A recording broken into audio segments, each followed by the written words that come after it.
મારી ડાયરી, એક સચ્ચાઈ જે હું કોઈને કહી શકતી નથી. આજે મારા લગ્નને થોડો સમય થઈ ગયો છે. ઘર છે, લોકો છે, જવાબદારીઓ છે, બધું છે. પણ એક વાત હજુ પણ નથી. મારા દિલમાં શાંતિ નથી. બધાને લાગે છે કે હું ખુશ છું, કે હવે મારી જિંદગી નવી રીતે શરૂ થઈ ગઈ છે. પણ કોઈને ખબર નથી કે મારા દિલનો એક ભાગ હજુ પણ એ જ જગ્યાએ અટકેલો છે જ્યાં હું તને છોડીને આવી હતી.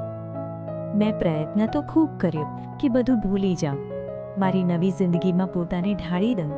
પણ દિલ છે ને, એને સમજાવવું એટલું સરળ નથી. જે માણસ સાથે મારા લગ્ન થયા છે એ સારો છે, એનો કોઈ દોષ નથી. પણ સાચું કહું તો એના માટે મારા દિલમાં એ પ્રેમ ક્યારેય આવ્યો જ નથી. હું મારી ફરજ નિભાવું છું, હસું છું, વાત કરું છું, બધું સામાન્ય દેખાડું છું. પણ અંદરથી મને ખબર છે કે મારું દિલ તો હજુ પણ કોઈ બીજું નામ બોલે છે. ક્યારેક રાત્રે શાંતિમાં હું એ જ વિચારું છું, જો એ દિવસો થોડા અલગ હોત તો કદાચ આજે મારી જિંદગી પણ અલગ હોત. હું તને શોધતી નથી, તને સંપર્ક પણ નથી કરતી, કારણ કે હવે એ બધું શક્ય નથી. પણ એક સચ્ચાઈ છે જે હું મારી ડાયરી સિવાય કોઈને કહી શકતી નથી.